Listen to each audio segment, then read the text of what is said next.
what a bloody lovely day that is, eh? Blue skies. Right. Oh, look at... Bloody hell. How clean's this?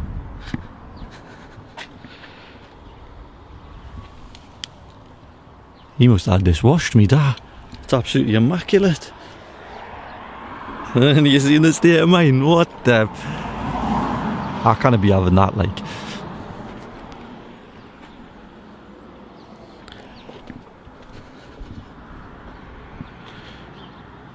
The UK roads, man, at this time of year, it's just full of dirt and salt and grit and... Oh.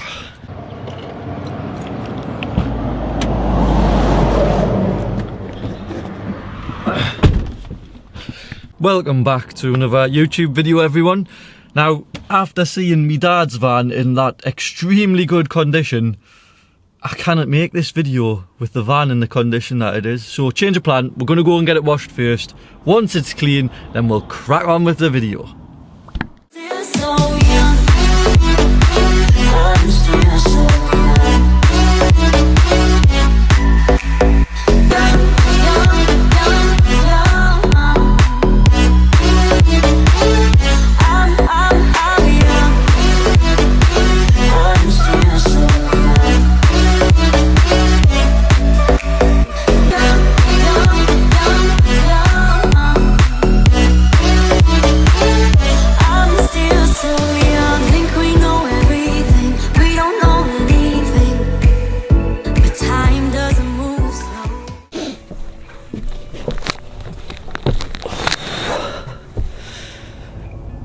So you join me from the back of my Ford Transit Sport, sitting next to my good pal Scout.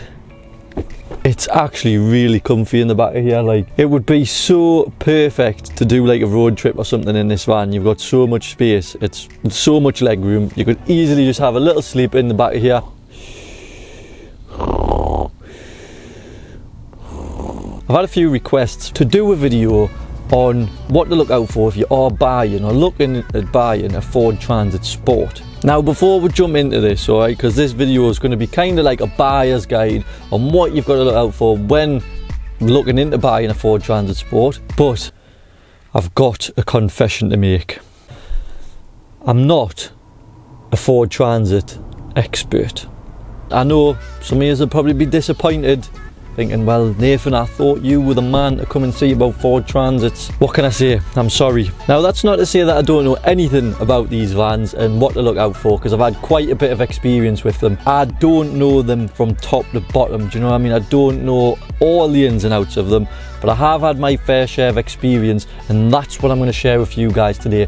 Everything that's kind of happened to me, the things I've looked out for, things that have went wrong in my journey of having Ford Transits, and I'm going to share that with you guys. Now, the first vehicle that I had when I turned 17, the first one that I owned was a Ford Transit. It was a 2003 Ford Transit drop side, so it was a long wheelbase. It was the absolute nuts, if I'm honest with you. It was red, it had silver go faster stripes on, polished aluminium body, it had a bull bar on the front. It was absolutely mint. I loved it, and I loved that van, and ever since I've kind of had this little bug with the Ford Transits that I just really like them. Now, when you're buying any vehicle at all, this doesn't just apply for Ford Transits, any vehicle, there's a certain few things that you should check anyways.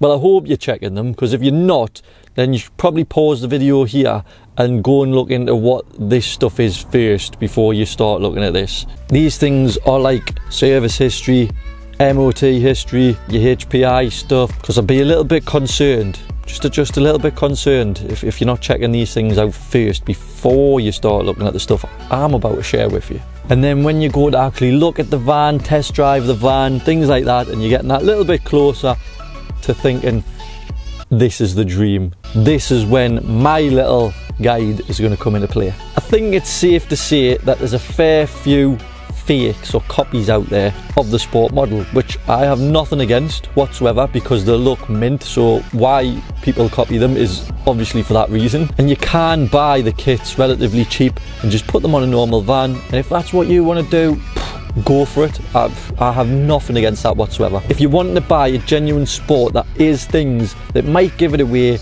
and might be able to tell the difference between a genuine one and a non-genuine sport. So the first thing I'll say is it's more cosmetic things that you've got to look out for when spotting the difference between a genuine sport and a fake sport.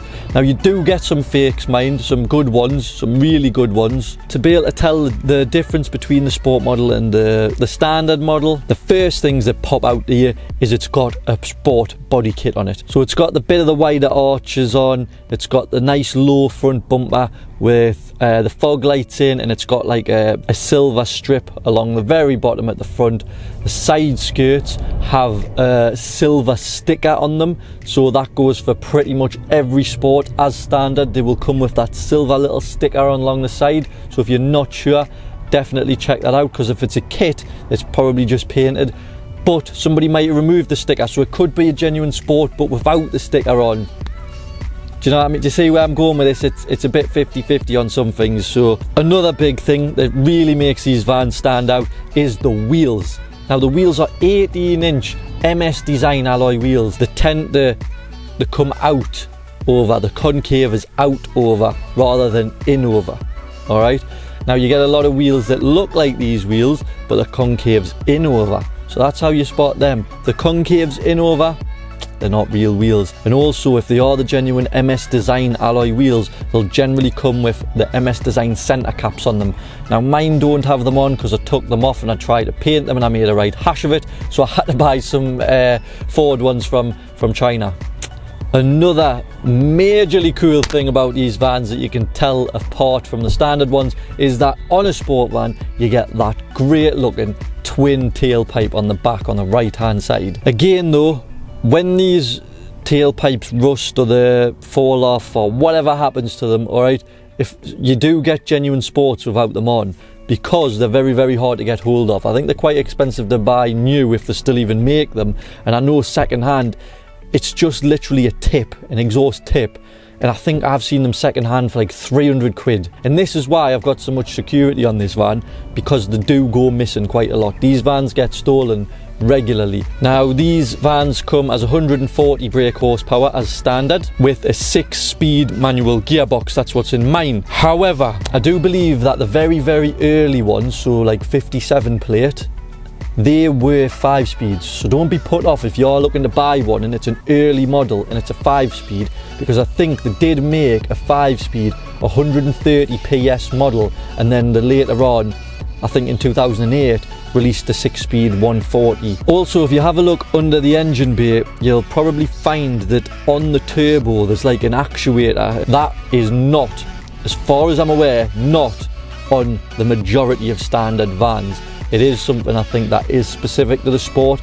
I might be wrong, but I'm pretty sure that's the case, because when I went to replace this, they did quote us a price for a normal turbo, and I explained to them it's a Transit Sport, and they said, oh right, you have to get this special turbo, which is the one with the actuator on.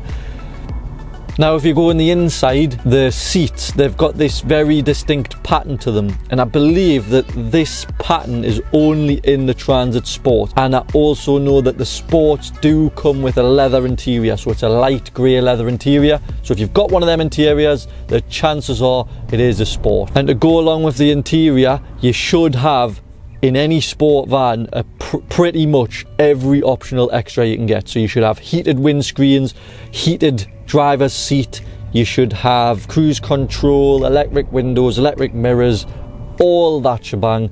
It should all be in here. Rust is a big thing on Fords. If you're a Ford owner, you'll know this. If you're not, you will soon find out. And generally the main areas of rust will be around the top of the windscreen. It will also be around the sills, so that'll be either at the front or the back of the sill. So more on my van, it tends to be more towards the rear of the van where you get a little patch of rust. And also with the kits that they put on these, the body kits, the water tends to run down the van and it goes behind the kit, and the water sits in the arch. Now if that's the case, if you were to take the kit off the van, the chances are there's going to be some rust or corrosion or surface rust even around the arches and where the sills are and things like that, where the body kit's been. If you didn't know and you haven't seen any of my previous videos, then I had quite a bit of trouble with this van. So I bought this van, had it for probably about a month, and then pretty much it blew up. I'll be honest, it just, yeah, there was lots of smoke and the engine was knackered pretty much. So now when you get to the point of having a look around the van going, ooh, this is nice, I really like the look of this one, this looks good with the colour coded bumpers, and I like the wheels and all this, and you're getting over excited, you need to test drive it. Now the first thing that you're going to do is start the van. So when you start the van, you need to be on the lookout for smoke coming out the exhaust, see what colour it is first of all, and also maybe get out, give it a couple of revs, get out and just have a quick sniff. And I'm not kidding when I say this, right, because I know it sounds weird, but just go and have a smell and see what kind of smell is coming from, you know, the smoke or the fumes coming out the van, because that can be a big giveaway as to what condition the likes of the turbo and things like that are in. So it should smell clean. If there is any smoke, it'll probably just be condensation, and it should be nice and clear, and it'll probably go away after a certain point. If you put a few revs on it and it's smoking when it's revving and it smells, then the chances are the turbo is probably seeping oil somewhere, and it's probably worth getting that checked out. Check the service history, check what's being done to the van, see, you know, what kind of condition the previous owner has maintained the van to. When my van did bang and blow up, it had it was just under 90,000 miles on it actually, so it probably had a bit of a hard life, if I can gather. I didn't get any service history with my van, so make sure if you are going to buy a van, get one with service history, because I didn't get one with service history, and look what happened to me. So learn from my mistakes, don't make the mistakes yourself. I've already made them for you. Another thing that you could check as well is when you pop the bonnet, have a look at the filters that you can actually see in the engine bay and see if they're genuine Ford ones, because if they are, then that's good. It means that somebody's been putting the correct parts on them, and chances are it's probably being well maintained. If it's not genuine Ford parts, it doesn't necessarily mean it hasn't been well maintained, but if it was me, I would probably be looking for something that's had the genuine Ford parts on, because, you know, they're there for a reason. So going back to the alloy wheels on this van, all right, as good looking as they are, all right, they're an absolute nightmare because they're very, very soft. And when I say they're soft, I mean like they bend easily, pretty much. And again, that's why they're so sought after, these wheels, and they're very, very hard to get hold of, a clean pair anyway, like a good pair, because they're very, very soft, and you run very low profile tyres on these vans. I think it's 235 18 or something like that, right? They're the standard size tyres that I think they come with. It means that on the UK roads, you know how many potholes there is. There's no hiding behind it, right? If you hit one of them potholes, have you seen that? You've all seen that picture of Vin Diesel when he's giving it this in the, I don't know what face he's pulling, but like that, and it says like me when I hit a pothole or something. Literally, your wheel will cripple. So what I would probably do is get underneath the van and have a look at the wheels from the inside of the rim, because when they're going to bend or anything like that, you can tell a lot better on the inside than you can on the outside. And have a look and see if there's any balancing weights on, because if the wheels are like really bad, then the chances are there's probably going to be quite a lot of weights on there as well. So that's something to keep in mind. And just remember as well, not all sports do have the proper MS design wheels on, because if you crack them or bend them or whatever, you just can't get hold of another pair. So you've got to put an alternative wheel on, basically an alternative alloy wheel. So you do get genuine sports out there that have those inner concave wheels on. Another common problem that these vans tend to have, this isn't just a sport model either, this is a load of them in general, is the side doors. The side doors and the rear doors tend to be a bit funny, so they'll either like not open properly or not shut properly, or you'll have to put pressure on one of them before you open it, or something daft like that. So just go around and check all the doors and just make sure that they are all functioning properly. There's a fishing van. If you haven't got a clue what the hell I'm going on about with a fishing van, then go and check out the video on my YouTube page. It's a really good van, to be fair. If I was going to buy another one of these vans as well, I'd probably have a look underneath the van and make sure the condition underneath is relatively good as well, because these are really known for quite bad wear and tear underneath, and that includes like chassis legs, things like that. Everything pretty much is prone to rusting at some point, and you get some really good ones, but you do get some really bad ones as well. So just to make sure you're not going to get an absolutely horrendous one, get underneath the van if you can. They are high enough to just get under anyway, and just have a bit of a look about, and just make sure that when you touch stuff it doesn't just fall off, or your finger doesn't just go through. So as you all know, I've got my fair share of experience with these vans. So I've got one, my dad's got one, my dad's had plenty of them in the past as well. Mine, the recent one, the one I'm currently sat in, did blow up quite a little while ago. Just goes to show now that I know exactly what has been done to this van, as I didn't get any service history with this van at all. I took a chance on it, and there is that chance that you take when you buy something that's second hand. Even if you go and have a look at something and it looks the absolute dog's danglies, it could turn out to be a bit of a pill. Right then, the light has changed rather quickly here, and it is looking very unclear on my preview screen there that I can see on my camera. So I think I'll wrap the video up here, guys. This is by no means an expert's guide on what to look out for when you're buying a Ford Transit Sport. I hope it helps you out in some ways, and it gets the ball rolling of things that you can actually look out for if you are going to go and buy one of these vans. And obviously, if there's anything else that you want to mention, then leave it in the comments. If I've forgotten something, leave it in the comments so that people that are watching this video can go and have a look. And obviously it just adds to all the information. The more the merrier, I say, on this topic. And hopefully together, my video, your comments, and everybody's brains put together will be able to help some people out when they're going to buy a Ford Transit Sport, because they are great vans, you know. And as much bad luck as I've had with mine, I would encourage anybody to go and get one, because you know what, the amount of smiles and practicality and everything that I have with this van is just great. And I do think that this is probably one of the better looking and better made vans that Ford have made throughout their time. So on that note, I'm going to wrap the video up here. If you have enjoyed, make sure that you leave a like, leave a comment down below with your suggestions, like I say, and let us know as well what you thought about this kind of video. Remember, for future updates for my page throughout 2020 on a wide range of videos and topics, make sure you subscribe, turn on the little notification bell as well, because I think then you get an email or something like that to your email address when I post a video, and that would really help. Check out the links in the description below as well, guys, if you want to follow me on Instagram. Happy Ford Transit Sport shopping.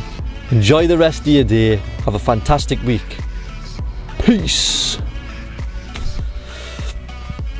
Oh, it's really comfy in the back here, you know. Mint. Now I just need a chauffeur. I need someone to drive us around. I've never been in the back of my own van because I've got nobody to drive us around in it. It's a nice place to be. It is. Might just stay in here for the rest of the night. Chill out for a bit.